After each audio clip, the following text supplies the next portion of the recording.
Chavez should not be prosecuted by the Queens District Attorney.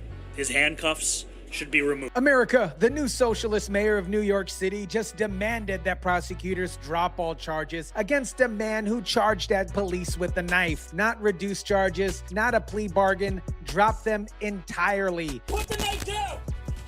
Put the knife down! A prediction market company just opened up a free grocery store in Manhattan, while Mom Donnie's campaign promise of free groceries for all remains a fantasy. Free groceries is something I'm all ears. This is really something, Bianca. We got down here, I was like, whoa, this line is wrapped around the block. And get this, Don Lemon just got arraigned in federal court for storming a church with anti-ICE protesters. And his supporters showed up to the courthouse waving dildos and screaming, "Protect press!" Meanwhile, California just gave Planned Parenthood $90 million while facing an $18 billion budget deficit. And RFK Jr. is exposing $100 billion in Medicaid fraud. This is the state of America in 2026, guys. Let me break it down.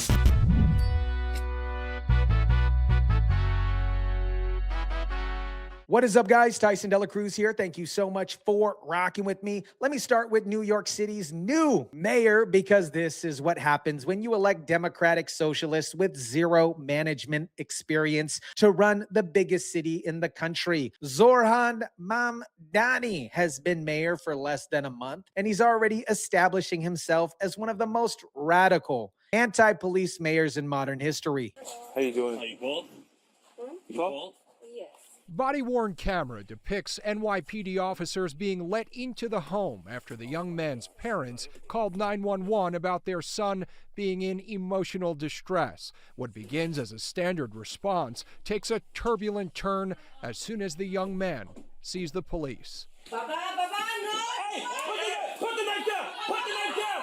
Put the knife down! A family member tries to stop Jabez Chakraborty from advancing toward the retreating officer with a kitchen knife. Here's what happened for those of you that aren't familiar with it. A 22-year-old man was having a mental health crisis, is what they're calling it. His parents called 911 and asked for help. Police arrived, and the moment this individual saw them, he grabbed a large kitchen knife and charged at him. The officer retreated. A family member tried to stop him. He pushed through the closed door and kept advancing with that raised knife. The officer shot him. I think that was a good call there. He survived, and now he's facing charges, which he should, for attacking police officers. This situation underscores just how urgently we need a different and more effective mental health response system that will be safer for New Yorkers who struggle with mental health concerns, for their families, and for police officers.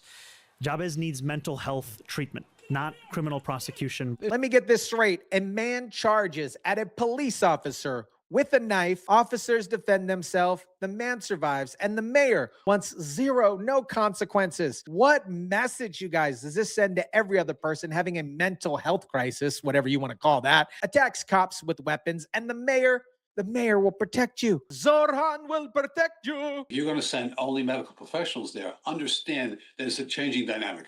Quickly, they can pick up a weapon and charge at them. What are they going to do then? And Mom Donnie wants to create the Department of Community Safety that sends unarmed mental health workers instead of police to these particular calls. But as an expert said, what happens when the situation changes? What happens when the person in crisis picks up a weapon? You are an unarmed social worker. What are unarmed social workers going to do? This, my friends, is the same mayor who ran on providing free groceries to all New Yorkers. That was his big campaign promise.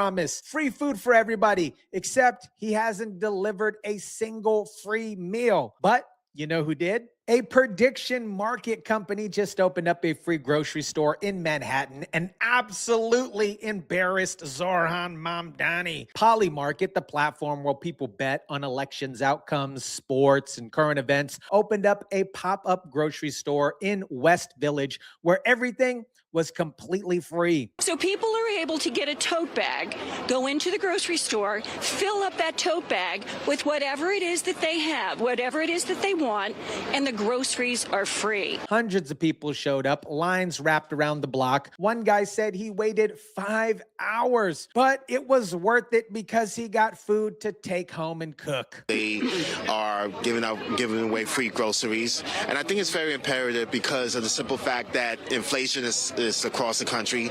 There are many families and individuals struggling to provide for their families. 5 hours for free groceries because inflation is so bad in New York that people will wait a half a day for a bag of food. Obviously, there's other situations happening here. He could have spent a couple of those hours applying for jobs, but that's neither here or there. The Poly Market delivered what Mamdani promised, but never provided. Now, a billionaire who owns grocery stores called it a fraud. He said it's either a PR stunt or a quasi-bribe to get favorable treatment from the city. And you know what? He might be right. I think it's a fraud. I had an experience years ago when I had an associate of mine dealing with at a casino with a banker from Europe, and he would say, "I'm going to lend you $1,000, and if you make a profit, you give me back the $1,000. But if you don't make a profit, he doesn't ask him for the $1,000 he lost." And it's all a fraud.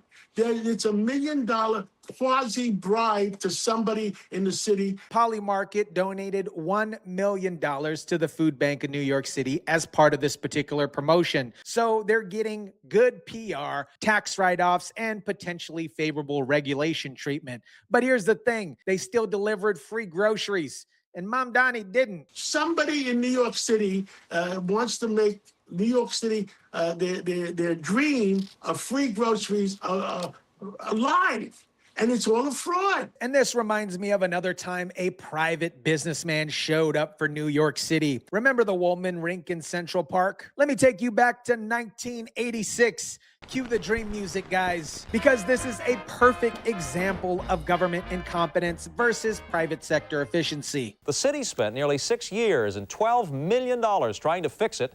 And then to the rescue, developer Donald Trump. The city of New York spent 6 years and $12 million trying to renovate the skating rink in Central Park. 6 years, $12 million, and it still wasn't done. The project was originally scheduled for completion in 1982, but by 1986, it was still broken. We executed quickly. We came in 3 months ahead of schedule, and we saved this entire season, which really we're very happy about. And we also came in $750,000 under budget. So Trump stepped in and said, "I'll do it." And the city couldn't do it in 6 years with $12 million. Trump did it in 3 months for less. The mayor gives Trump full credit for getting the job done. However, he does note that Trump did not have to hassle with the state's WICS law. The WICS law requires municipalities to put out separate bids for each aspect of a project, including construction, plumbing, electrical, heating, and ventilation work. They are bound by law to accept the low bid, even if another bidder has a better reputation. Koch says the rink project teaches a lesson.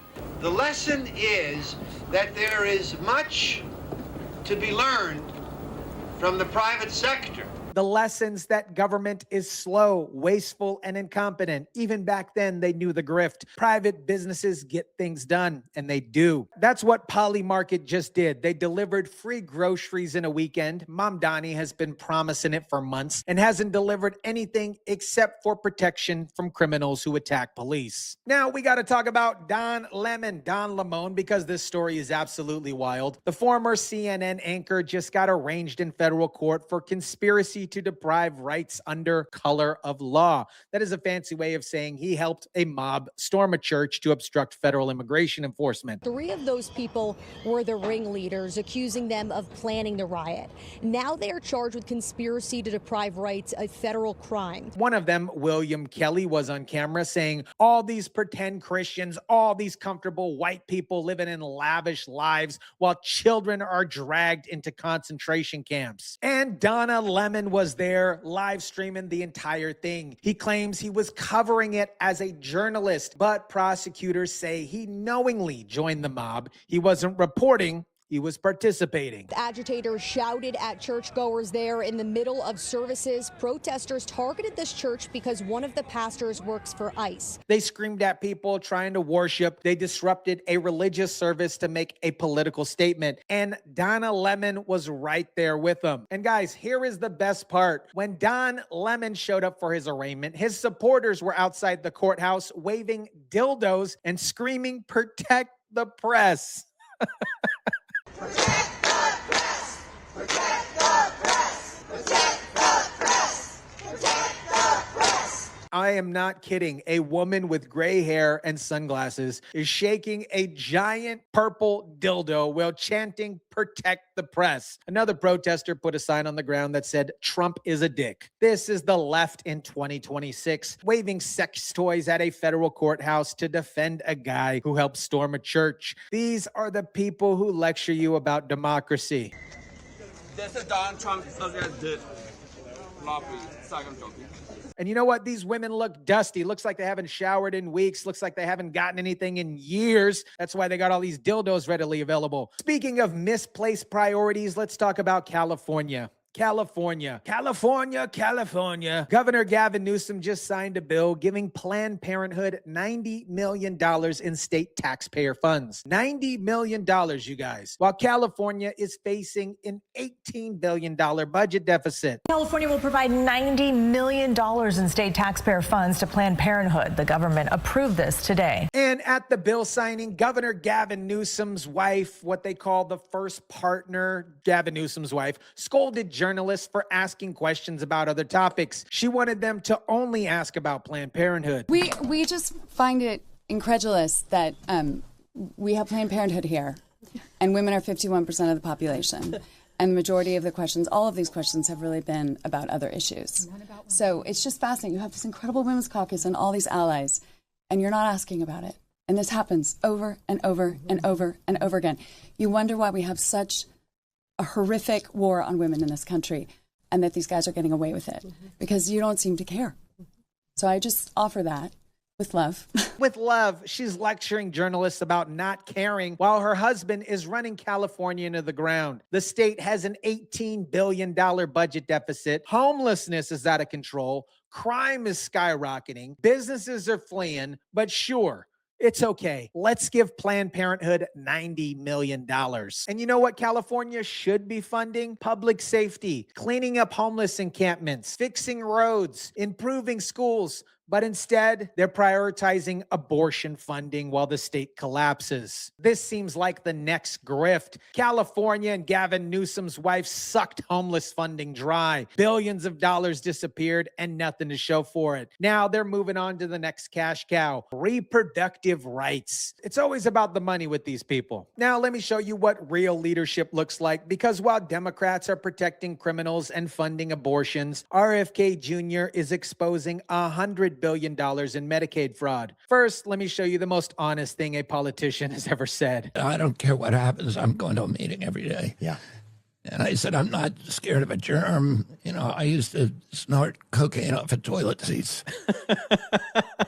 Basically saying, I've done more dangerous things than breathe some air of somebody with C-19. And you know what? He's absolutely right. If you survive the 1980 drug scene, a respiratory pandemic virus ain't gonna kill you. But here's what's really important. RFK Jr. is now using that same fearless attitude to expose massive fraud in the healthcare system. How many of you guys like Theo Vaughn? I gotta say, I'm a fan. I like his podcast. So shout out to Theo Vaughn. RFK found a hotel in California where every single room was listed as the headquarters for a nursing group. Every single room. They weren't providing any nursing care. They were just collecting Medicaid money. That is a complete, absolute scam. We got, between Medicaid and Medicare, there's about $100 billion stolen every year. And a lot of it was happening in Minnesota with the Somalia community, and even worse, California. What do you think he's doing? Processed food kills. Remember that.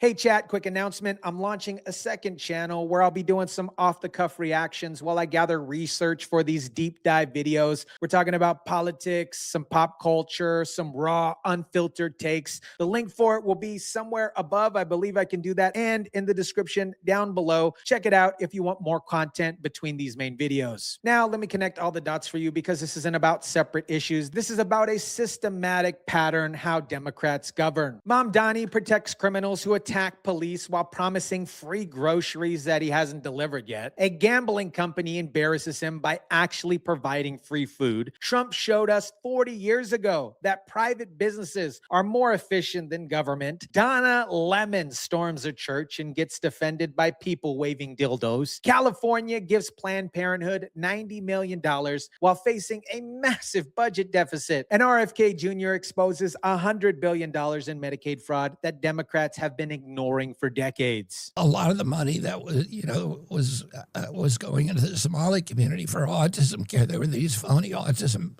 care houses. Yeah.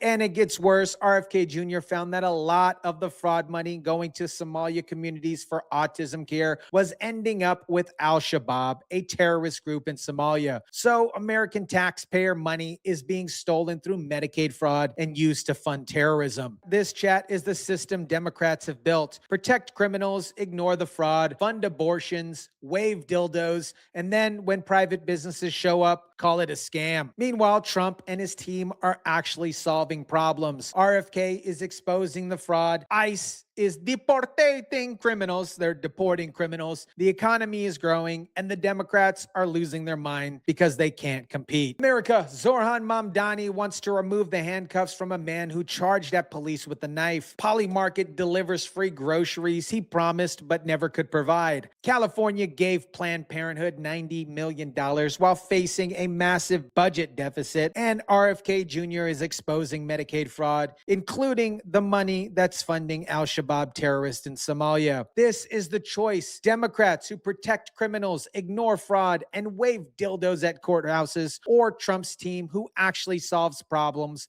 exposes corruption, and put America first. The pattern here is clear. Democrats create chaos and call it compassion. Trump creates order and calls it common sense. And the American people are finally seeing the difference. Let me know what you think about this. Drop it down in the comment section down below. Smash the like button if you kindly would. Share, subscribe, and as always, guys, I'll catch you on the next one.